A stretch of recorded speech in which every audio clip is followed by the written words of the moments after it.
je propose, vu qu'on est quand même en petit comité, c'est que si vous avez des questions, bah, en fait, interagissez. C'est un peu plus simple, on est un peu ensemble, etc. C'est un peu plus friendly. Pour les questions, j'ai Tom qui est aussi là avec moi. Donc, on est les deux à avoir créé l'application qu'on va vous montrer aujourd'hui. Donc, on a décidé ensemble de créer une application qui soit autonome sur l'intelligence artificielle.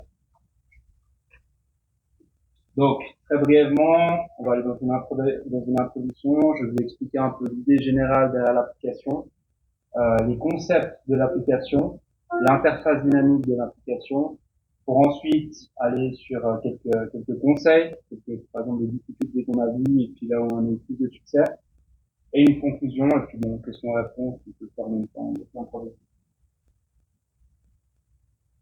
Donc, tout d'abord, je m'appelle Mathieu Simoni, je suis data scientist, je travaille à Predictive Layer. Predictive Layer, c'est une entreprise spécialisée en intelligence artificielle. Ce qu'on fait, c'est du forecasting, c'est-à-dire qu'on travaille sur des séries temporelles. On travaille sur la prédiction, notamment la prédiction de marché. On est surtout sur les marchés de l'énergie. Predictive Layer, c'est une entreprise qui s'est fait très récemment racheter par Total Energy. Donc, on devient actuellement la filière intelligence artificielle de Total Energy. Donc, c'est quand même un gros groupe, 100 000 personnes. Donc, c'est des bons défis qui s'amènent. Chez Predictive Layer, comme par exemple vous le voyez sur ce graphe, on va avoir des prix au cours du temps, et puis le but, ça va être de prédire les cours des marchés, à savoir si les marchés vont monter, vont descendre, et puis savoir quelque part où faire ces investissements. Comme ça. Tout d'abord, j'aime bien commencer par rappeler ce qu'est l'intelligence artificielle, parce qu'on entend beaucoup AI par-ci, AI par-là. Donc l'intelligence artificielle, c'est quoi? C'est un domaine de recherche là-bas. Un domaine de recherche dans lequel vous allez trouver du machine learning, donc de l'apprentissage automatique. Le machine learning, c'est un peu comme une boîte à outils. Et dans cette boîte à outils, on a différentes sous-classes. L'apprentissage supervisé, c'est-à-dire que vous allez entraîner vos modèles sur une target, sur une cible. Ou alors vous avez de l'apprentissage qui est non supervisé. Non supervisé, un bon exemple, c'est par exemple Netflix.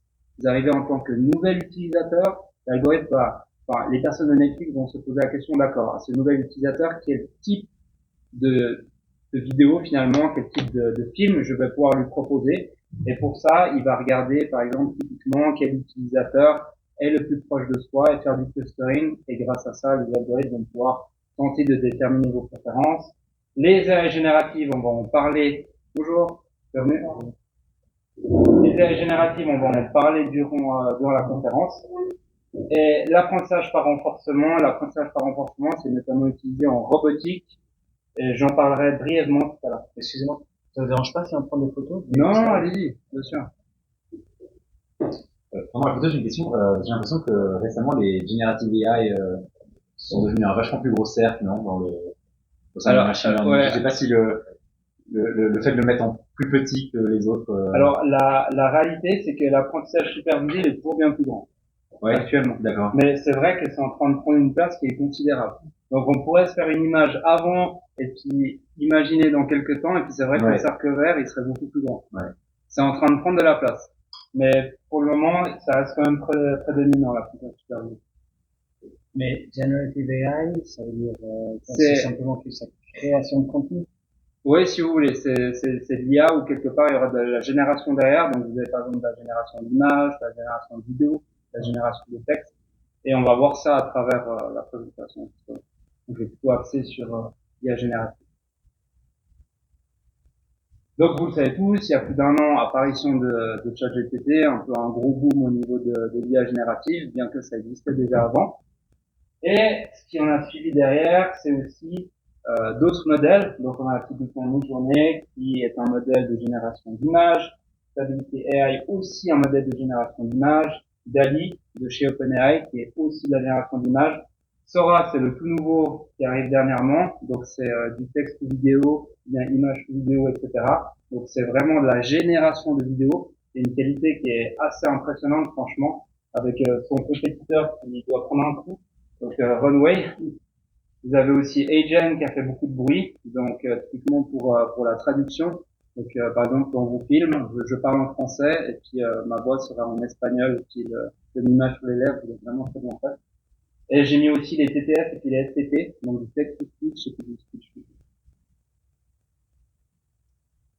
J'y viens à l'application, j'ai mis la diversité fait la force, donc moi-même et puis Tom, je te laisse peut-être te présenter brièvement. Du coup, moi qui ai aussi une expérience en background data science, aussi depuis l'expérience de base, moi je bosse actuellement chez NetAdvice, c'est la production dans le domaine biomédical, que ce soit diagnostic, diagnostic. Et on s'est dit, avec Mathieu l'année passée, qu'on allait se mettre ensemble pour s'occuper d'avancer De la vague. En fait, c'était pour la petite histoire très rapidement, je prenais le train pour aller au travail, un jour comme un autre, je m'assieds, puis la personne à côté de moi, elle sort son téléphone, il y avait un message d'un de ses amis, elle appuie dessus, puis c'était un article du journal. Elle rentre sur l'article du journal, première chose, elle scrolle tout en bas, l'article trop long, demi-tour, réponse rara, et puis elle sort de la conversation. Je me suis dit, c'est vrai qu'on est bombardé d'informations et c'est quand même assez intéressant avec tout ce qui sort en ce moment d'avoir un type d'agrégateur qui pourrait résumer l'information et puis quelque part de réussir à faire une plateforme où on puisse entrer beaucoup de données dessus. Et c'est un peu de là que c'est parti. Et avec Tom, on s'est lancé dans l'aventure, on s'est dit, tiens, est-ce qu'on n'essaierait pas, avec tout ce qui sort au niveau de l'AI générative, de regrouper la puissance de l'AI générative sur une plateforme, sur une application, mais pour autant, l'application doit être autonome. C'est-à-dire que comme moi, on n'a pas envie de devoir la gérer. L'application, elle doit pouvoir tourner elle-même. Donc c'était un peu comme ça que ça se démarre. From scratch, pour ceux qui ne savent pas, quand on dit from scratch, ça veut dire qu'on commence d'un script vide. Donc ça, ce que vous voyez, c'est simplement un IDE. Ici, c'est VS Code. Donc c'est là-dedans, en gros, qu'on va écrire du code. J'ai mis un main. Main, c'est généralement le script de base quand on va commencer. Enfin, plutôt qu'on va faire tourner avec les autres scripts. Et en fait, on a commencé par là avec un script totalement vide, donc on n'avait absolument rien à la base. Pas tout à fait. En fait, on avait déjà une bonne idée de ce qu'on voulait faire. Exactement. On avait déjà une bonne idée. Et la première chose, c'est qu'on a commencé à placer nos pions, à discuter entre nous et à vouloir mettre sur feuille de papier un peu l'idée et comment on allait construire tout ça. Je vais vous expliquer le raisonnement, on s'est dit d'accord. Ce qu'on aimerait faire, c'est qu'on aimerait être capable d'aller chercher sur plusieurs endroits différentes sources de données, donc du contenu textuel, du texte, pour vous référer par exemple aux news. Et avec ces textes, on aimerait pouvoir faire de la transformation de données. On va utiliser beaucoup de scripts différents, donc faire différentes actions. On va transformer ces données. Et ces données transformées, on veut les pousser sur une application. Et tout ça, évidemment, on veut l'automatiser. On ne voudrait pas derrière à devoir faire. C'était il y a combien de temps? C'était il y a un an. Bonjour. C'était oui, c'était il y a un peu plus d'un an, en janvier. En janvier, hein, c'est ça? Ouais, en janvier. Donc du coup, je vais essayer d'installer.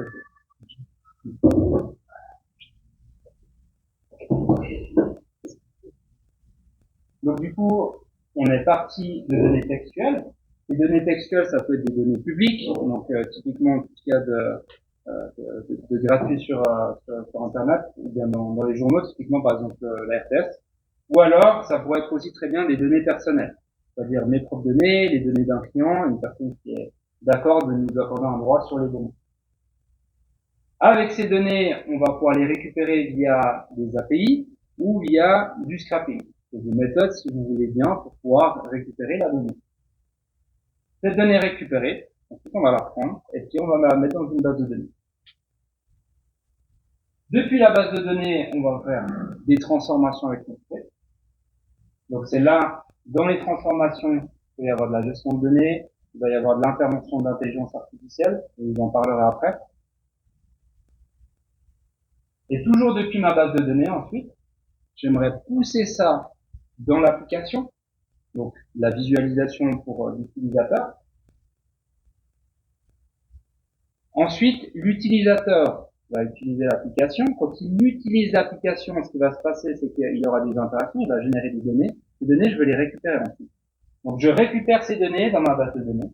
Je peux les retravailler sur des scripts pour pouvoir analyser ce que fait mon utilisateur. Et depuis là, je peux repousser du contenu qui sera cette fois personnalisé pour mon utilisateur. C'était l'idée générale. Et en résumé, donc de notre idée, de ce qu'on a mis sur papier au départ, ça donne ça. On récupère des données, on les transforme, on pousse sur notre base de données. Depuis notre base de données, on va pousser sur l'application et là, on va avoir ce qui s'appelle une sorte de loop de rétroaction pour pouvoir en fait gérer les données de l'utilisateur, les combiner avec nos scripts pour ensuite donner du contenu personnalisé. C'est une app qu'on peut télécharger Ouais, je vais vous la montrer après. en Android et ça tourne déjà.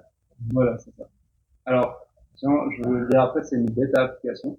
Il peut y avoir encore des petites erreurs, on va avec le temps on fixe ça. Mais elle est accessible maintenant. Après, scrapbooking n'est pas forcément super légal, mais je sais pas quel type de données vous avez. Alors, le scrapping, c'est un peu une zone grise, en fait. Forcément, moi, c'est plutôt noir derrière, plutôt que noir. Alors, je vais vous donner un exemple. Typiquement, dans l'entreprise où je travaille, on fait du scrapping sur certaines données. On n'a pas forcément de problème légal par rapport à ça. Tant que c'est public. Non, c'est le fair use des États-Unis qui existe, mais en Europe, il y a des codes de copyright, etc., quoi. Ouais, pour certains, ouais, bien sûr, ouais, c'est ça. Moi, j'écris un truc que j'ai pas, si je suis auteur, j'ai pas envie que, c'est pas parce que c'est public, c'est accessible. Ouais, alors. Il suffit d'y accéder, de reprendre, et voilà. Alors, pour la petite histoire, par rapport à ça, on s'est renseigné, en fait, auprès d'un avocat. On a été voir un avocat, puis on a commencé à poser nos questions, typiquement par rapport au scrapping, etc. Et c'est vrai qu'il nous a dit qu'il y avait, pour certains endroits, c'était vachement une zone grise. Pour d'autres, ça posait pas trop de problèmes. Donc, on veut comme ça. Donc c'est plus l'utilisation qu'on en fait. C'est vraiment le système de scrapping. Non, c'est pas le système de scrapping, c'est plutôt, comme a dit madame, c'est plutôt, les droits sur ce qui a été écrit. Après, il y a plusieurs sources qui ont des licences spécifiques qui permettent Exactement. de l'accès à. Ah, mais si vous êtes le Creative Commons, il suffit de remettre la source. Exactement, c'est ça, exactement. On est au-dessus auquel, parce que c'est pas mal de Creative Commons. Ouais. J'en ai un peu marre que ça soit repris et qu'ils sont cités là. Ouais, Le exactement. scrapping, bon, après, c'est en prévenir. Dans ce que j'ai compris, Alors. En fait, ce que j'ai pas forcément compris, c'est où le output, en fait, vous le remettez en input. Non, alors, je vous donne un exemple simple. Par exemple, il y a un article qui a été écrit. On va, par exemple, récupérer l'article. Depuis cet article, on va retravailler dessus. On va en sortir un contenu qui a été retravaillé, tout en citant après la source et tout en donnant accès à un lien à la source originale. Comme ça, la personne, elle peut vraiment avoir le lien original et puis elle peut vraiment se faire, si elle a envie, son idée de l'article de base. Application autonome. Donc maintenant, maintenant on a vu l'idée globale de comment on s'est dit qu'on allait construire l'application. Maintenant, qu'est-ce qu'on a d'idée pour construire l'application? Alors la question qu'on s'est posée, c'est comment est-ce qu'on va gérer toute la pipeline. Donc la pipeline, c'est tout le process, si on veut bien, mais d'une manière efficace. Excusez-moi, je suis désolé, j'ai un peu loupé l'objectif ou le bénéfice principal de l'application. C'est comme vous avez dit, par exemple, chez Netflix ou autre, disons, prestataire de contenu. C'est une application, on va donc aller chercher plein de différents contenus publics, etc. Donc ça va travailler et ça va donc après personnaliser les propositions. C'est ça l'offre de l'application? Non, pas tout à fait. L'application, en fait, c'est un agrégateur. C'est un agrégateur où vous allez pouvoir aller chercher une grande quantité de sources de différentes données. Vous allez les agréger sur l'application. Et là, vous allez montrer, en fait, du contenu qui est quelque part résumé de la source officielle. Et par rapport à ce contenu qui est résumé, je vais me poser la question, qu'est-ce que vous aimez? Pour vous proposer, en fait, du contenu qui pourrait potentiellement, que vous pourriez potentiellement apprécier. Maintenant, dans l'idée, sur la version bêta qu'on a, on est sur une application de news pour faire nos tests. Mais ça pourrait très bien être déporté sur une application qui est fixée sur autre chose. Tu prends, par exemple, je ne sais pas, de l'immobilier, fixé dans ou bien autre chose fixée dans la finance, etc. Donc en fait, c'est un agrégateur.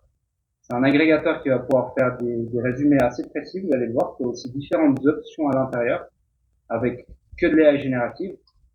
Et par rapport à ça, on peut implanter dedans les sources d'entrée qu'on a envie. Donc on peut y mettre l'input qu'on veut et après ça part dans la pipeline. Je pense que ce sera plus clair après en image. Donc du coup, on s'est posé la question comment gérer cette pipeline efficacement.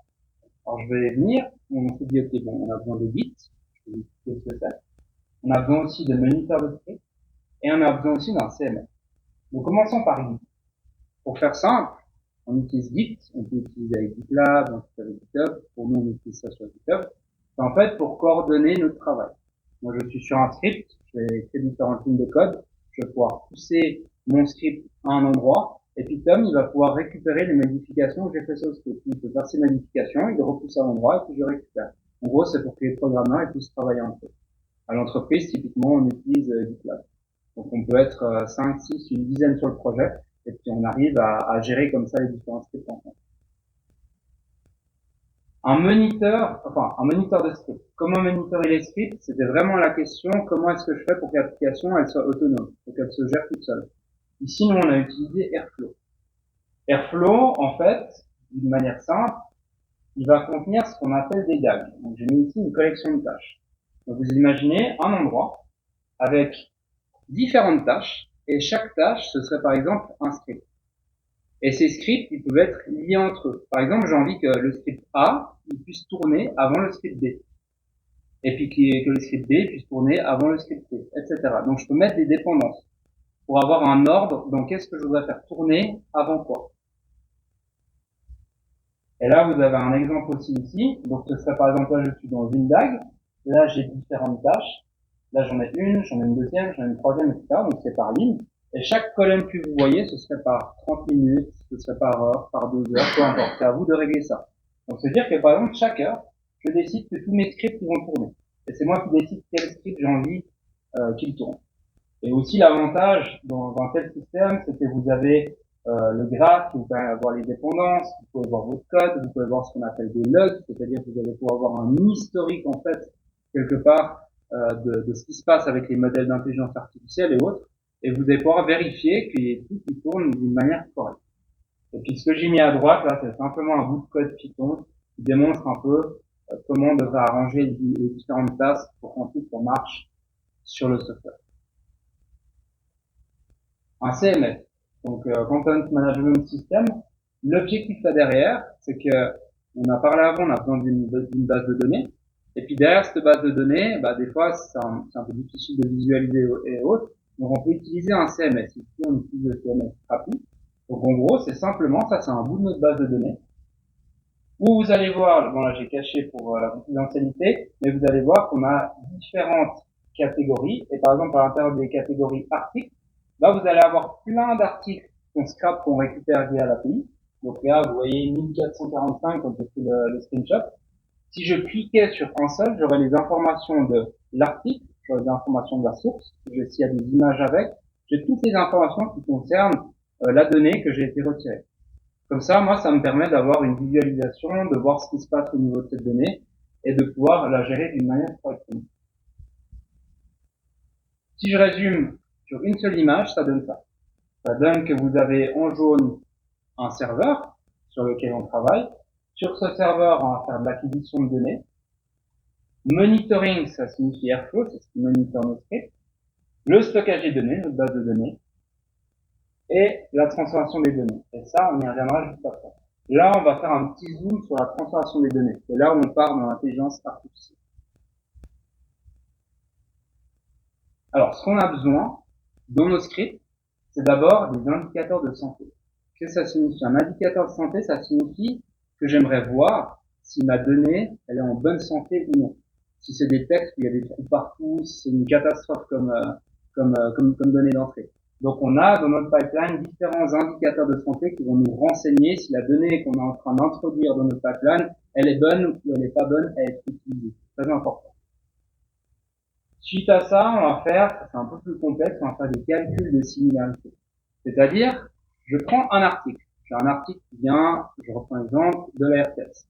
La question que je vais me poser, c'est à quel point cet article est similaire aux autres articles que j'ai déjà. Et en fait, ça, je peux faire des calculs de similarité. C'est-à-dire que je peux prendre cet article et puis je peux le matcher avec un autre et voir à quel point la sémantique dans les articles, elle est similaire. Et ça me sert à plusieurs choses. Premièrement, ça me sert à repérer si j'ai des duplicats. J'ai pas forcément envie que dans mon application, j'ai 20 fois le même article. Parce que plusieurs journaux auraient publié, par exemple, le même article. Ou une source, peu importe. Si vous voulez un peu plus de détails, ce qu'on fait, c'est qu'en fait, vous avez les textes. Sur ces textes, vous faites ce qui s'appelle la tokenisation, c'est-à-dire que vous découpez les mots Et depuis la tokenisation, on va faire ce qui s'appelle des embeddings. En gros, on met des vecteurs avec des nombres à l'intérieur, et ces vecteurs, on fait des projections dans des espaces vectoriels, et ensuite, vous pouvez calculer des distances pour voir à quel point la sémantique au niveau du texte, elle est proche. C'est un peu l'idée derrière. Au niveau de la langue, si vous avez un texte qui est pas Bien vu. Alors, ce qu'on fait, c'est qu'à l'entrée, on va tout mettre dans la même langue. On met tout en anglais. donc en fait, si vous avez votre données en français, vous Ouais. n'avez pas en anglais, pas de similarité. Exactement. Pas Exactement. pour les indicateurs de santé, c'est dans la langue originale. Oui, alors les indicateurs de santé, c'est un peu spécial. C'est un peu un cas à part. Il y a des outils proactifs qui sont capables de faire ça, Non, alors les calculs de similarité, c'était un gros script, c'était un gros casse-tête, parce que il faut se poser un peu la question, d'accord, j'aimerais matcher mes articles sur quelle fenêtre de temps déjà. Alors on est parti un peu sur une moyenne, on s'est dit sur une fenêtre de 12 heures. Ouais. Il y a des schémas faits sur l'ordinateur qui sont assez monstrueux avec tout ce qui se croise à l'intérieur de la pipeline. Parce que les calculs de similarité, c'était un peu un casse-tête. Parce que forcément, quand vous avez une base de données qui commence à grossir, vous avez peut-être pas envie de matcher cet article avec toute la base de données. Parce qu'il y aurait beaucoup trop d'articles à matcher, les calculs ils deviennent beaucoup trop hauts, donc c'est pas terrible après. Ouais, il faut faire des pour et des contre. Donc on fait du matching, en gros, sur 1 à 3 jours à peu près, mais on fait sur des fenêtres de 12 heures pour les duplicats. Donc c'est-à-dire que les duplicats ils sont repérés dans une fenêtre de 12 heures, mais le matching il est fait sur 3 jours. Pour après utiliser ça, je montrerai après pour de la personnalisation. Et pour la dimensionnalité de ça, c'est un peu votre rôle éditorial du coup là-dedans de dire est-ce que vous définissez des trucs, ça va être des choses qui concernent la politique, l'économie, l'écologie ou des trucs comme ça. C'est vous qui définissez ça ou? Alors on a testé différentes choses. On a testé de cross absolument tout, et on a testé aussi de segmenter par catégorie. En fait, on y allait un peu à l'expérimentation pour voir ce qui pouvait potentiellement fonctionner le mieux. On a essayé les deux. Moi, je suis plus d'avis sur de la segmentation. Donc, l'avantage qu'on va avoir, c'est que déjà, si on fait sur les journaux, disons, et la plupart du temps, il y a la catégorie avec. Donc, c'est déjà une première chose. Maintenant, il est possible que dans la catégorie monde, il y en ait d'autres qui rentrent dans la même catégorie. Donc, là, c'est à nous de créer des sortes de listes où on dit tout ce qui va rentrer dans la catégorie. Et là, on arrive à l'AI générative. Donc, pour l'AI générative, je fais un bref rappel des différentes catégories existantes que j'ai mis ici. Les LLM, donc les LLM, c'est typiquement ce qui va générer du texte. Donc l'exemple parfait, c'est ChatGPT, c'est facile. Bien que maintenant, il devient un peu plus complexe. Sinon, vous avez aussi la génération d'images. Et vous avez aussi, ici, j'ai mis la génération de sons. Donc il y a OpenAI qui fait ça, il y a Eleven Labs qui fait ça, il y a AWS qui fait ça, etc. Donc on utilise plusieurs types de modèles différents dans notre pipeline. On n'utilise pas qu'un seul. Pourquoi? Parce que si vous n'utilisez qu'un seul, et pour une raison X ou Y qui coupe, vous n'êtes pas bien. Donc il y a meilleur temps d'utiliser plusieurs LLM et puis de faire des couches différentes pour pouvoir s'assurer que la pipeline elle puisse continuer de tourner même s'il y avait un problème chez un des providers. Vous pouvez dire qu'est-ce que vous utilisez comme modèle? Oui, bien sûr. On utilise notamment OpenAI, on utilise Llama 2, on a tenté sur du Mistral. Alors le problème avec l'autre, c'est que il faut, si on voudrait avoir accès à l'API, il faut faire une demande et il ne faut pas l'accès à tout le monde. Je sais pas si ça a changé dernièrement. Oui, maintenant, il y a une nouvelle application, il y a une nouvelle fonction de Google. Ah, Gemini, ouais. Ouais. Après, la question, c'est toujours de savoir si on peut avoir accès à un API ou pas. Pour Bard, on a réussi à faire une espèce de contour pour avoir une sorte d'accès à l'API. Vous voyez des différences entre les différents modèles? Ouais, quand même, différent. Le modèle d'OpenAI, il est comme ça. Et là, justement, souvent, quand on a ça à l'API, donc on paye au token, vous avez beaucoup de données et tout, travailler de testing en local chez le serveur, en données de façon que le modèle soit stable, Ouais. payer à chaque fois ou? C'est vrai que c'est une question qu'on s'est posée. Et en fait, on a un peu observé nos coûts qu'on avait. Et c'est vrai que pour du texte, en fait, ça revient pas trop cher. En tout cas, au niveau où on en a encore pour le moment, ça revient pas trop cher. Après, on s'est quand même posé la question si au bout d'un moment, on voudrait pas implémenter notre LLM sur des serveurs et puis les faire tourner. Qui a un coût aussi de SP, quoi. En fait, on a fait un peu la comparaison, enfin, le prix des LLM, surtout le GPD 3.5 est tellement pas cher que avoir sa carte graphique et faire tourner son modèle, c'était presque plus cher. C'est une question de scale et d'économie vraiment besoin. Ouais, exactement. Et après, le modèle d'OpenAI, il est comme ça. J'en ai comparé beaucoup. J'utilise aussi dans le travail les LLM. Ah, c'est vrai il est quand même solide. Ils ont quand même des bonnes données d'entraînement. Donc ça c'est côté LLM, côté image, c'est la même chose. Enfin, c'est la même idée, on va dire. C'est-à-dire qu'on utilise aussi plusieurs modèles différents. Alors, dans l'application que je vais vous la montrer, là, on utilise un seul modèle pour une raison très précise, c'est qu'on n'aimerait pas que l'utilisateur il soit trompé. Parce que certains modèles d'image, comme par exemple typiquement Midjourney, ils représentent quasi tellement bien la réalité que l'utilisateur il pourrait croire en voyant l'image que c'est une image réelle. Et ça partira un peu sur un incident parce qu'il faut quand même que l'utilisateur puisse, enfin, qu'il puisse bien voir que c'est une image qui soit générée par de l'AI. On n'a pas envie de faire de la désinformation. Et c'est pas toujours évident. Mettre un grand sticker dessus. Ouais, ouais, bien sûr. En Ouais. bonne qualité, mais Ouais. en sachant que Oui, bien sûr, c'est une idée. Après, ce qu'on s'était dit, c'est qu'on a trouvé que Dali 3, il faisait des images qui étaient vachement sympas, puis qu'on voyait bien que c'était pas la réalité. Donc, pour l'instant, on est parti là-dessus. Mais c'est vrai qu'on peut aussi, et la génération de vues. de toute façon, vous n'avez pas de vidéo. Parce que ça va coûter plus cher. Non, parce que, alors, c'est un non-next step, la vidéo. Maintenant, ce qu'on doit aussi regarder pour la vidéo, c'est avec les front-end. Donc c'est nous avec Tom on s'occupe du back-end, donc ça signifie de tout ce que je vous ai montré derrière. Et le front, c'est ce que vous allez voir vraiment sur l'application. Vous codez cette fois en React.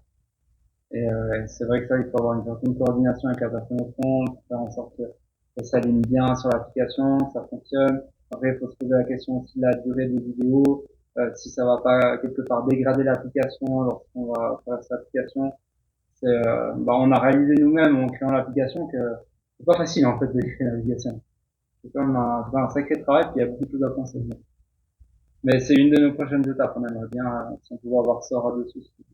Mais le but d'intégrer des images, c'est juste donc, c'est voilà, peut-être une espèce de revue de presse où vous agrégez des informations de la presse et vous commencez d'une manière condensée. C'est pas le but d'avoir des images là-dedans, qui sont pas des images qui viennent de la source. Ouais. Alors, les images, déjà, c'est quand même quelque chose qui attire, à première vue, c'est le premier truc qui va attirer quelque part l'utilisateur. L'utilisateur, il va traverser la plateforme. Le premier truc qui vend, instinctivement, c'est l'image. Souvent, quand vous avez que du texte, ouais, faut quand même tracer des choses. Des fois un peu barbant. On aime bien un peu voir une image, etc. En tout cas, moi, si je vais dans un journal, j'aime bien un peu côté des images, un peu côté des vidéos, comme ça, mon œil, il apprécie, en tout cas.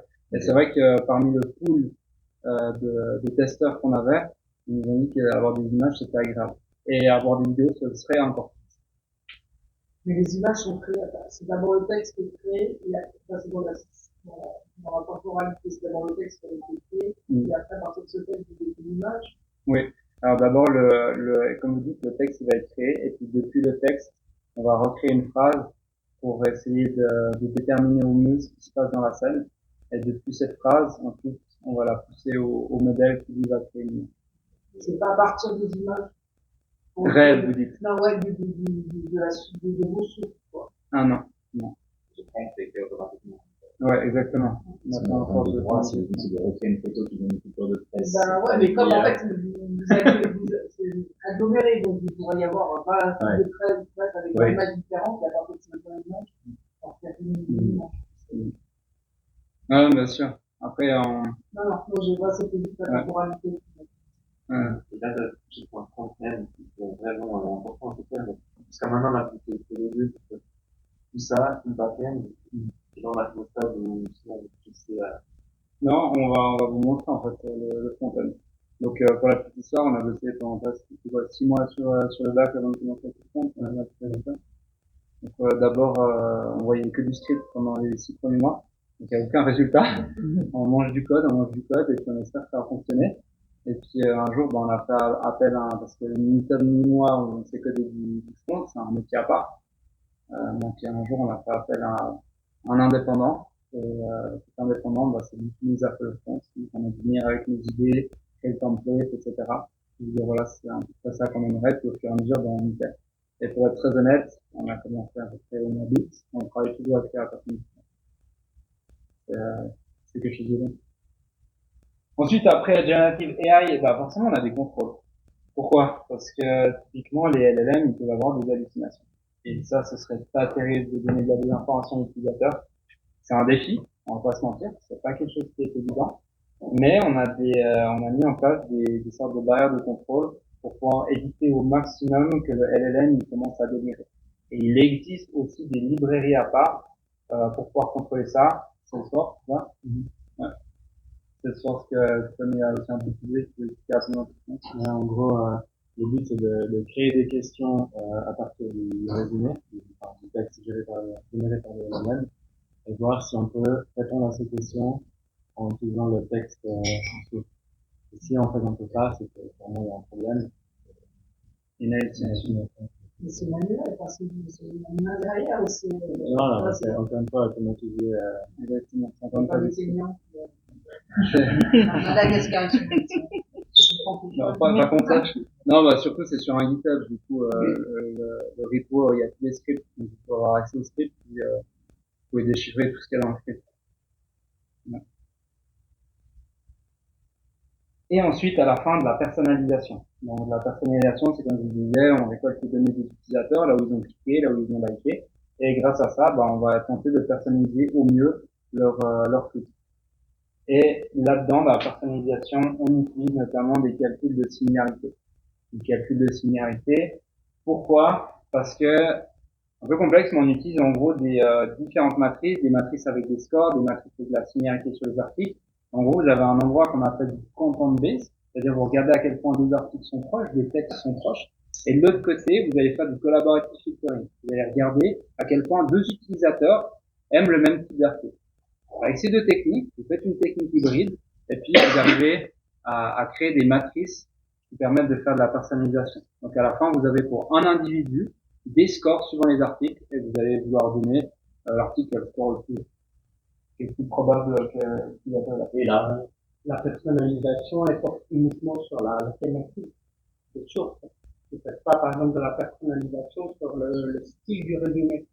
C'est-à-dire qu'on peut imaginer un utilisateur qui voudrait des résumés sur deux phrases, et un autre utilisateur qui voudrait un résumé sur 10 mots-clés, un autre utilisateur qui voudrait justement une image. Non, c'est de la personnalisation sur le thème. Alors pour l'instant, c'est sur le thème, mais ce qu'on a pensé à faire, on a noté ça au front-end, on lui a demandé si c'était possible d'avoir un formulaire au début, à l'entrée de l'application, et que la personne justement elle note un peu ses préférences. Pour faire des textes qui sont plus courts, je préfère ci et ça. Et nous après ça, on pourrait faire rentrer dans notre pipeline pour essayer d'améliorer encore une fois la personnalisation. Mais pour l'instant, on est plutôt au step où on récolte les données, des clics, des likes et autres, des partages, des lancers de musique et autres. Et avec ça, on va tenter de créer des scores et puis de faire des photos. J'ai une question sur la personnalisation. Est-ce que c'est que thématique, sur par exemple cette personne-là aime les contenus sur l'automobile, les énergies renouvelables, des choses comme ça, ou est-ce que vous enregistrez aussi des données sur un peu de la polarisation politique et des trucs comme ça, parce que je sais que c'est un peu un des problèmes qu'on a sur toutes les sources de news en ce moment. Est-ce que vous avez pris un parti pris là-dessus? Est-ce que c'est quelque chose que vous pensez un peu? Alors, c'est assez intéressant parce qu'on a été rencontré Media Initiative vers l'EPFL. Donc, Media Initiative, c'est une branche qui est liée à l'EPFL dédiée pour les médias. Et on a eu des discussions aussi avec les chercheurs de l'EPFL, on a eu des réunions avec eux. Et la grande question, c'était comment on fait un système de personnalisation sans rentrer les utilisateurs dans les bulles. Et c'est toujours une question qui est d'actualité. Et c'est pas quelque chose qui est forcément très évident à faire. Donc, ce qu'on essaie de faire actuellement, c'est qu'on va faire de la personnalisation, et dans la personnalisation, on va introduire des biais stochastiques, enfin, dans le sens où on va mettre du stochastic sampling, on va mettre de l'aléatoire. C'est-à-dire de temps à autre, il y a un article. Voilà, c'est ça. On peut si ça arrive, faut savoir. Non, mais voilà. Ouais. Alors, on fixe pas sur du complotisme. Ouais, mais voilà, les trucs un peu, ouais. femmes, pour LGBT, On tente avec des petites méthodes comme ça de pas informer les utilisateurs dans des vues. Ouais. Maintenant c'est intéressant parce que c'est vraiment une question qui est d'actualité et on a débattu pendant bien 2 heures avec les chercheurs là-dessus. Donc c'est des chercheurs qui sont spécialisés dans les médias sur les textes. Donc c'est des discussions très intéressantes. Ouais. Alors, en résumé rapidement, on a vu que Git permet d'avoir l'interaction entre nous en tant que programmeurs pour pouvoir quelque part se partager les modifications de script. On a vu aussi que Airflow permet aux utilisateurs de programmer, aux programmeurs d'être coordonnés, de surveiller le workflow et puis les tags, c'est-à-dire de faire en sorte que tout puisse tourner d'une manière correcte. Et on a le CMS, si vous voulez bien l'idée de la base de données qu'on va pouvoir observer, puis on va pouvoir jouer avec ces données. Et finalement, la transformation des données, là où on a l'intervention de l'intelligence artificielle et l'intervention de toutes les transformations. Allez-y. Au début, dans le scrapping, quels sont les sources vous avez à un moment donné, vous avez une qualité, est-ce que vous checkez la qualité des sources, vous prenez Borati, un peu s'achérer depuis le même temps, voilà, ça. La Biturne de Genève. La Biturne de Genève, bah ouais, il y a un. Alors, j'ai 2 réponses à ça. La première, c'est que, comme vous le dites, c'est nous-mêmes qui avons décidé qu'est-ce qu'on prenait au début comme source. Donc ça, c'est la première réponse. Et puis la deuxième, c'est qu'étant donné qu'on est encore en bêta application, c'est-à-dire qu'on itère encore sur l'application pour la tester peut-être fonctionner le mieux possible, on n'a pas non plus pris 2000 sources différentes. On a pris un pool de sources, un source sur lesquelles on s'est dit voilà, celle-là, elle nous semble quand même assez fiable, etc. On a discuté avec les gens de médias d'initiative. Et puis après, depuis là, Et après, comme les articles, typiquement, ce n'est pas donné au temps, pas accès à l'article. Non, donc ça veut dire qu'il n'y aura pas le temps. Vous avez des sources, c'est pas 20 minutes ou des trucs comme ça. Voilà, alors on n'a pas mis 20 minutes, Ouais. mais oui, effectivement. Donc ça limite vachement. Enfin, vous allez prendre ATS et puis Voilà, c'est ça. Après, l'idée fondamentale là derrière, c'est quand même d'avoir l'agrégateur et de tester l'agrégateur. Et après, si je suis abonné au temps, est-ce que je peux avoir une API avec puisse reprendre du temps? Alors, je suis pas sûr que le temps il permettrait de faire ça, je sais pas. Donc, je me renseigne, mais après, ce que je pense aussi, c'est que si on faisait ça avec le temps, imaginons qu'on aurait l'API et tout, alors à ce moment-là, on pourrait mettre que le chapeau de l'article. On pourrait pas mettre l'article entier. Parce que le problème, c'est que notre application, elle est gratuite, et qu'eux, ils sont payants. Il y aurait peut-être moyen à long terme de vendre des abonnements au temps en intégrant des informations du temps dans le scrapping, tout ça, pour les gens qui ont l'abonnement eux-mêmes. Alors, on a eu aussi discussion avec la RTS autour d'une table pour un peu savoir les intérêts potentiels qu'il peut y avoir. Alors, on a appris aussi que la RTS utilise maintenant les AI génératifs. Alors, attention, pas pour leur texte, etc. Ils font des expérimentations dessus. Ils nous ont bien dit que ça reste toujours le texte des journalistes, etc. Mais apparemment, ils ont un pool d'intelligence artificielle qui sont gentiment informés pour voir un peu ce qu'ils puissent faire avec. Maintenant, on a aussi vu que pour les journalistes, c'est pas toujours une évidence d'avoir un business qui fonctionne bien. Apparemment, typiquement, les journaux papier, ils peuvent pas s'en libérer parce que sinon, il y aurait déjà pas assez de revenus.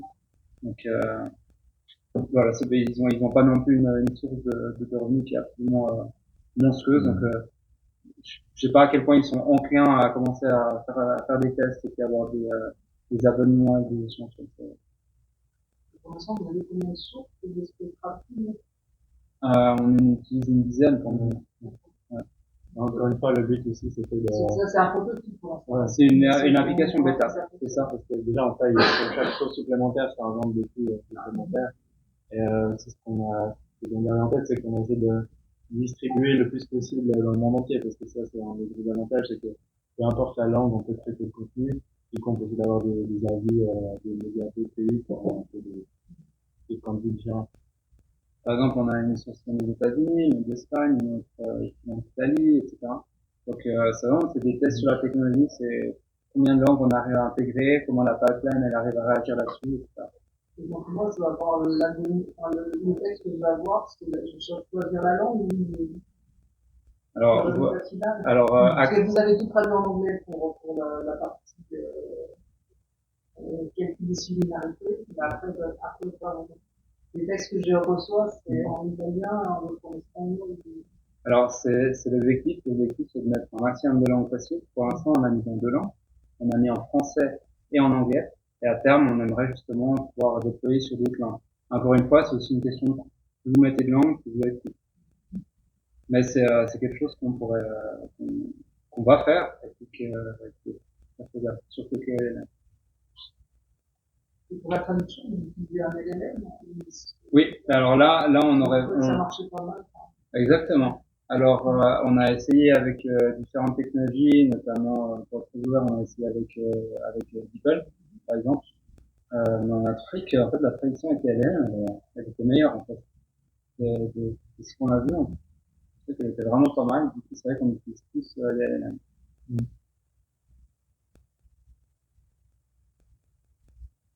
Interface dynamique. Je dis bien enfin, on va enfin parler de ce qu'on peut voir dans l'application maintenant. Donc très rapidement, comme je l'ai dit, c'est une application bêta, c'est une web app, attention, c'est pas une application que vous pouvez télécharger sur, c'est pas sur l'App Store. Ça pourrait l'être, c'est un vidéo. Apparemment, d'après le front-end, c'est un peu compliqué. Potentiellement, oui. Ah, ok. Voilà, potentiellement. Peut-être que sur Android, Ça, faut qu'on voie avec la personne. Bon, moi, j'aimerais beaucoup, comme ça élargit un peu le pool. Mais bon, apparemment, après, c'est beaucoup des questions de code pour voir si le code il doit être changé. Donc, pour l'instant, on est vraiment sur une web app. Donc, une web app, ça signifie que vous avez vraiment un URL, vous allez sur votre browser et puis vous avez l'application. Vous pourriez autant aller depuis votre téléphone que sur Internet. Donc, je vais encore une fois être très honnête. Sur Internet, on n'a pas encore vraiment fait le template. Donc, pour l'instant, c'est vraiment fait sur téléphone. Et c'est codé en R. Alors, j'espère que ça va marcher. Ce que je vous propose, c'est que je fais une vidéo. Et puis, je vais commenter la vidéo en même temps. Comme ça, vous pouvez découvrir l'application.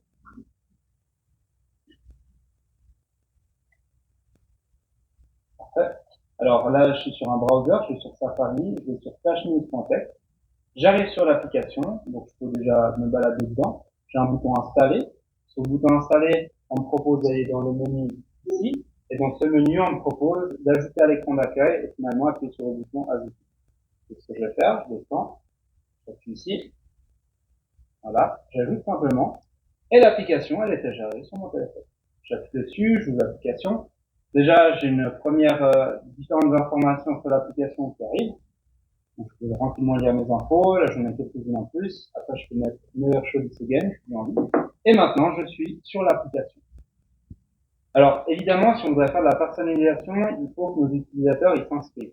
L'inscription gratuite. Dès le moment où vous cliquez sur un icône, genre par exemple le like, vous avez la proposition de vous loguer. Vous pouvez créer un compte ou alors vous pouvez le faire via le login de Google. Là, je crée un compte fictif pour le test. Donc, je vais simplement mettre un email, un nom, et puis je me mets un petit mot de passe. Ensuite, j'aurai les conditions d'utilisation, donc c'est largement à les vérifier. Alors là, on pourrait croire qu'il y a un bug, mais c'est pas le cas, c'est parce que du moment où vous mettez le code, eh ben, en fait, je savais pas, mais il affiche pas quand on fait des revues. Voilà, ça c'est les conditions d'utilisation. Quelqu'un souhaite aller vérifier toutes les conditions. Vous partagez avec des tiers. C'est-à-dire Les données, non. Ah non. Donc là, vous avez le MyFeed. Donc le MyFeed, c'est le feed personnalisé. Donc au début, il pense bien que quand on est utilisateur, il n'est pas encore personnalisé. À force d'interagir, il sera personnalisé. Là, c'est en anglais. Et du coup, vous allez avoir pour chaque article 3 points qui va résumer en fait l'article. Celui-ci vient de la RTS. J'appuie sur l'article complet. Et puis là, j'arrive sur le site de la RTS et puis je peux aller lire l'article complet si je le souhaite. Donc j'ai la source originale. Je peux revenir en arrière. Là, les images, elles ont été créées aussi par là. Absolument. Toutes les images que vous voyez sont des images générées par l'AI. Là, j'ai mis un like. Donc, vous voyez, vous pouvez interagir. Like, dislike si vous n'aimez pas. Là, je descends. Je dis, tiens, j'ai un article sur l'AI. Ça m'intéresse. Je vais aller voir ça. Mais cette fois, j'ai pas très envie de le lire. J'ai plutôt envie de l'écouter. AI has significantly impacted the medical field over the past decade, reshaping surgical practices with advanced technology. Surgeons are benefiting from innovations like mixed reality headsets and digital twin projects, enhancing precision in patient preparation. AI systems are evolving to act as black boxes, monitoring medical data to assist in decision making and improving surgical protocols, raising ethical considerations. Donc c'était bien sûr une voix générée par l'intelligence artificielle. Ici, je peux me balader dans les catégories, j'en ai différentes. Si je vais par exemple dans le daily, j'ai les nouvelles de la journée qui ont été agrégées. Ça veut dire qu'on a un système qui est capable de voir tous les articles qui sont sortis dans la journée et que depuis ces articles, on fait un résumé des points les plus importants durant la journée. Et on a la même chose sur du weekly, donc sur de la semaine. Évidemment, c'est un poil plus long, mais on a la même chose aussi pour les gens qui sont intéressés. Et les sources, c'est l'app, hein. Il y a pré-choisi. C'est pas l'utilisateur qui choisit. Non, c'est oui, bien sûr, c'est des choses très Là, vous pouvez rentrer dans le top 50. Le top 50, c'est les 50 articles les plus aimés dans ces dernières 24 heures. Et vous pouvez simplement swiper pour passer d'un article à l'autre. C'est quelque chose qui est un peu plus similaire, pour ressembler à TikTok. Quand on swipe comme ça. Vous avez aussi les saved. Dans les saves, c'est votre emplacement personnel. Donc, par exemple, si j'appuie ici, je clique, ça sauve cet article, et il va se retrouver dans mon emplacement personnel ici. Et au cours du temps, je peux sauver des articles, comme ça, je peux les relire si je souhaite les relire. Dans mon profil, j'ai différentes informations, notamment la plus pertinente pour moi, c'est la langue. Donc, comme vous le voyez, on est en anglais, j'appuie sur français, et toute l'application est passée en français. Voilà, il y a Léa qui a déjà traduit, et puis il y a tout qui va passer dans l'autre langue. C'est pas en live. C'est déjà stocké. C'est déjà stocké, et puis, non, sinon, ça mettrait quand même pas mal de temps. Et, évidemment, si l'audio vous l'a lancé, cette fois l'audio, il est en français. Et c'est un peu là aussi le challenge de pouvoir faire dans autant de langues que possible, et que l'audio fonctionne à tout compliqué. Voilà, là vous avez eu un aperçu, du coup, de l'application. J'avais mis quelques images, je me suis dit, bon, au cas où il y a un bug avec la vidéo, je peux quand même me rebondir. Le seul truc que je peux ajouter là-dessus, c'est que, alors, pour des raisons de coût, on a un peu limité le nombre de personnes, mais le but, c'est d'avoir de plus en plus de narrateurs pour que la personne, elle puisse choisir après le type de voix qui va lui dire son contenu. Et puis, si on veut voir quelle source vous avez choisi, il y a quelque part cette information là. Oui, bien sûr.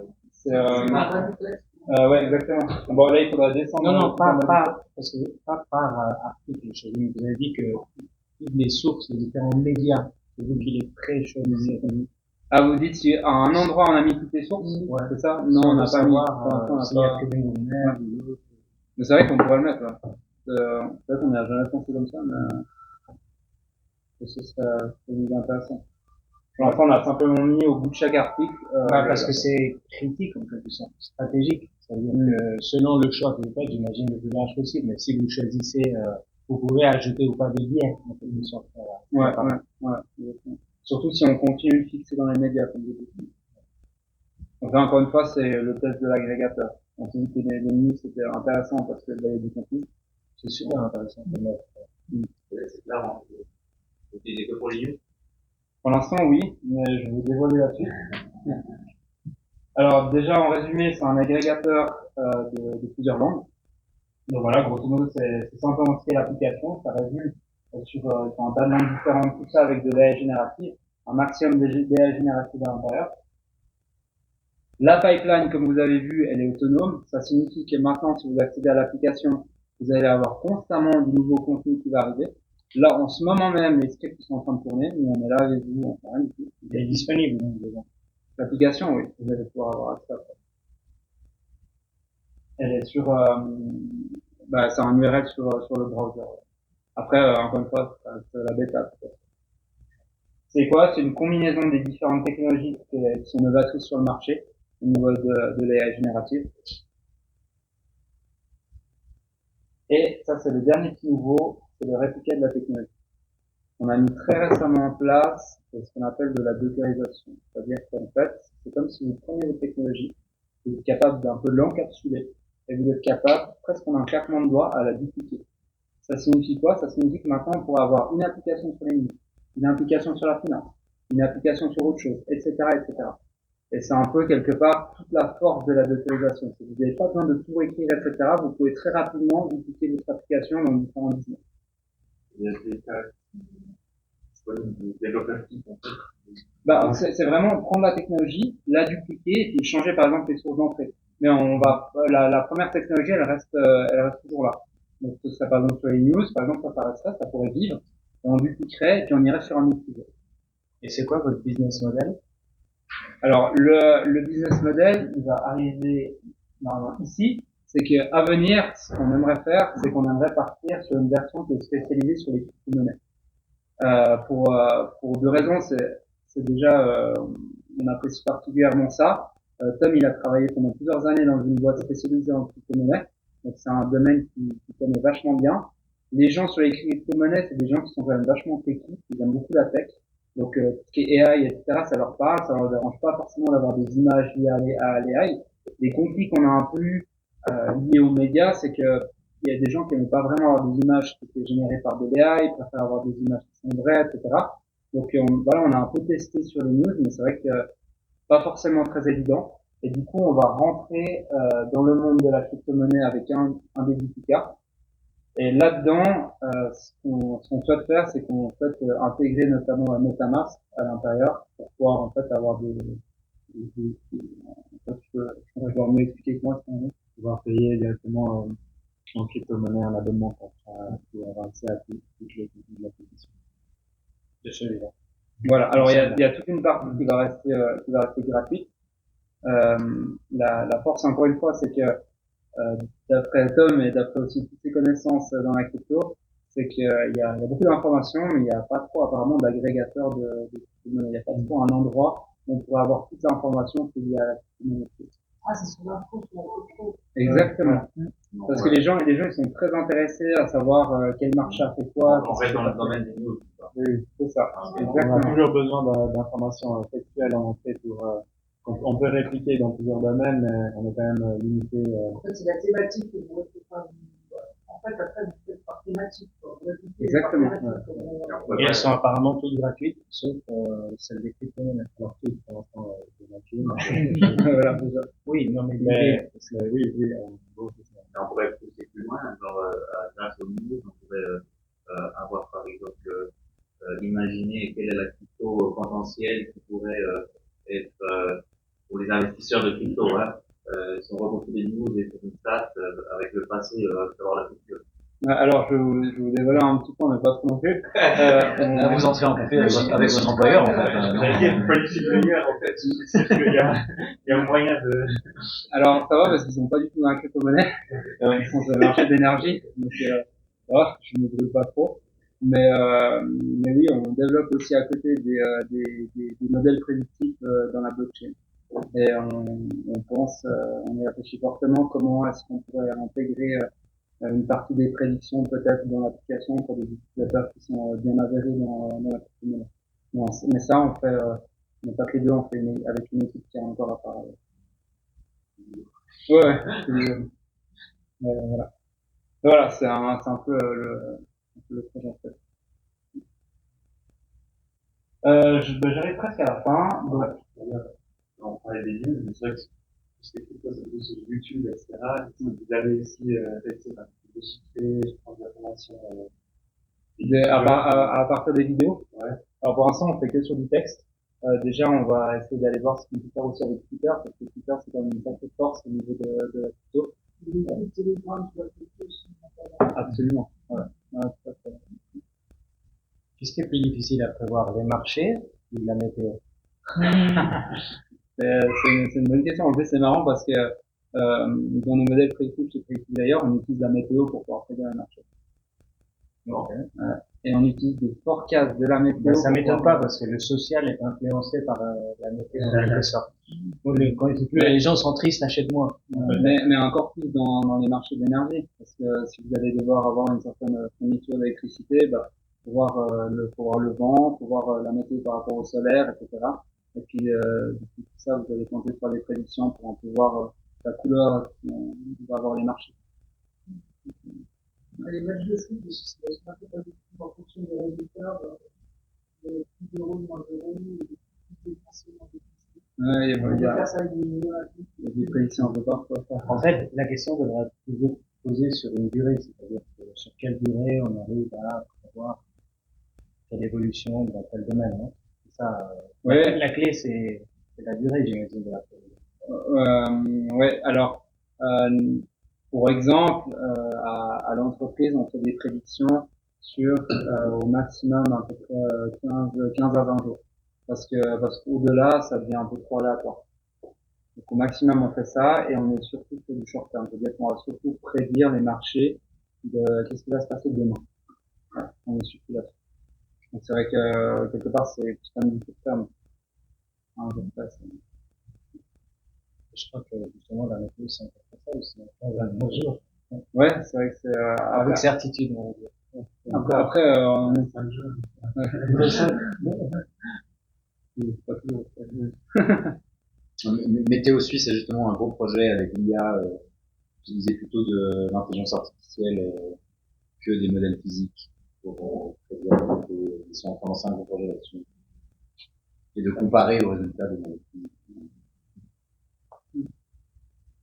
Du coup, je vous cite juste quelques embûches potentielles qu'on a pu avoir, par exemple. Donc, attention aux bonnes pratiques du code. Ça, c'est vrai que si vous commentez pas forcément bien votre code et autres, si vous devez retourner dans un code qui a des milliers de lignes et que vous devez y retourner 6 mois plus tard, puis vous souvenez tout ce que vous avez fait, ça pique un peu. Sinon, les ressources, on s'est fait avoir quelques fois, notamment sur la mémoire vive. Donc, d'un coup, il n'y a plus assez de RAM. Donc, ça nous a piqué quelques fois. Donc, faire attention aux ressources. Ignorer l'expérience utilisateur, ça c'est super important. Enfin, franchement, toutes les critiques, on les prend à bras ouverts, c'est pas grave. On est là pour ça. On dit qu'un maximum de personnes qui viennent faire l'application, qui nous disent ah, bah, ça gêne pas, ça gêne bien, etc. Bah, ça nous aide généralement à itérer et à essayer de faire en sorte que l'application soit meilleure pour l'utilisateur. S'assurer de la conformité légale. Pas toujours évident. C'est pour ça qu'on a discuté avec un avocat. Je suis toujours en contact avec lui pour essayer de faire en sorte au maximum qu'autant au niveau des textes, qu'autant au niveau de l'IA, etc., ben, on fait le maximum d'études possible. Au niveau des conseils, bah, bien planifier quand même ce que vous allez vouloir faire si vous décidez de vous lancer dans une application. Je pense que une méthode intéressante, celle qu'on a faite, de réussir à bien mettre ça en page, on va dire, avant de se lancer dans du code, c'est quand même important. Il y a bien suivi le temps ou... Alors, il y a, d'une manière générale, oui. Après, il y a quand même eu des endroits où on a dû modifier comme on pouvait parce que c'est vrai qu'il y a des fois, ça s'accorde pas comme on veut. C'est quoi les plus gros challenges par rapport à ça? Vraiment, c'est des solutions. Il y a quelque chose de prévu. J'ai pas tout à fait d'exemple. En fait, on n'a pas eu de gros imprévus. Un gros tournoi front-end qu'on avait fait. On avait fait des années un peu plus en mode TikTok au début. Et tout était sur iPad et comme ça. On s'est rendu compte que c'était pas forcément ce que les utilisateurs préféraient et que c'était pas idéal. Du coup, ça a fait un petit peu pas mal. Mais sinon, niveau bac, on n'a pas de bac. Ouais, franchement, niveau bac, c'est après, encore une fois, bah, niveau front, on n'a pas forcément d'expérience front. Donc, c'est vrai que c'est pas évident. Là, on a une personne UX qui travaille un peu avec nous. Donc, qui sait nous donner un peu des conseils comment améliorer l'application. Donc, ouais, c'est un peu challengeant. Avoir une version dev et une version prod. Tom et moi, on a une version dev, c'est-à-dire qu'on a une version dont vous n'avez pas accès, qui nous permet de voir en avant-première ce qui a été poussé par la personne du front sur notre application. On va tester l'application nous, et à force qu'on la teste, on essaie de voir si la personne du front a fait une erreur. Et si c'est le cas, on va dire, hey, il y a une erreur ici, il y a quelque chose qui s'affiche pas, il y a un décalage au niveau du texte ou quelque chose comme ça. Et depuis là, la personne du front est censée rechanger. Et dès le moment où on dit, voilà, c'est bon, tu peux pousser, ça part sur la version prod. On n'est que deux, donc forcément, il peut y avoir une erreur qui nous a échappé. Ça arrive sur la version prod, c'est déjà arrivé plusieurs fois. Donc tout de suite, on a écrit à la version du front et dit, attention, il y a une erreur. Donc, pour rapidement essayer de fixer le problème, mais étant donné que c'est une application bêta, les gens, généralement, ils comprennent que, voilà, c'est des choses qui peuvent aller. Feedback des utilisateurs, itération, je l'ai déjà dit. Et finalement, j'arrive à la conclusion. J'aime bien conclure là-dessus. En fait, je vais revenir au tout départ. Au tout départ, je vous ai parlé de l'intelligence artificielle, qui est un domaine de recherche avec à l'intérieur cette boîte à outils qu'on appelle le machine learning et ses différentes catégories. Il y en a une où j'ai pas trop parlé, c'est le reinforcement learning. Le reinforcement learning, c'est utilisé notamment en robotique. Je vous donne un exemple. Parfait. Si par exemple, je suis un robot et mon objectif, c'est de prendre le verre et de le ramener à ma bouche pour pouvoir boire. Je vais d'abord être dans un état d'exploration. D'abord, je vais chercher le verre par-ci, je vais chercher le verre par-là, etc. Et après un certain temps, le robot, il va recevoir des récompenses à chaque fois qu'il arrive à saisir le verre et le ramener à sa bouche. À ce moment-là, on va vouloir le mettre en mode exploitation. On va vouloir qu'il maximise sa récompense. En fait, c'est une grossière erreur de rester dans ce type de schéma. Un type de schéma beaucoup plus adéquat, ce serait d'avoir d'abord de l'exploration, mais de continuer l'exploration avec le temps, avec un équilibre au niveau de l'exploitation. Car si mon robot, je lui ai appris à chaque fois à faire comme ça, et que là je déplace légèrement le verre, bah à chaque fois il va se tromper.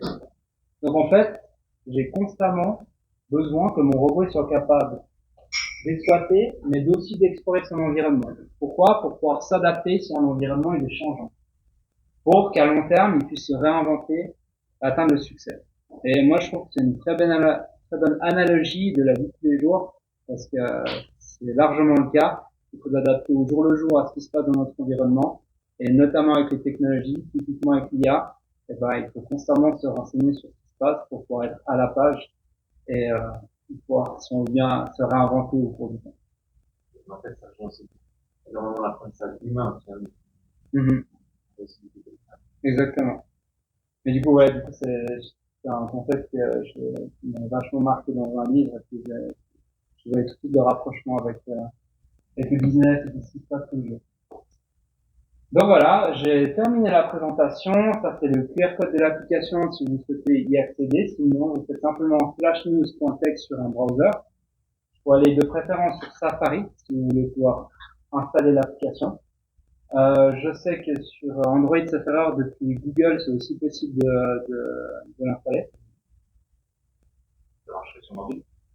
Alors non, si vous allez sur votre ordi, ça marche aussi, mais le template, ça va pas être beau. Parce qu'il a été spécialement conçu pour téléphone.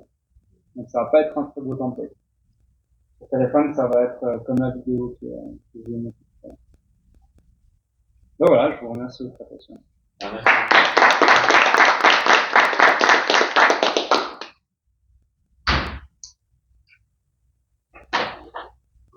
je me permets de poser une question.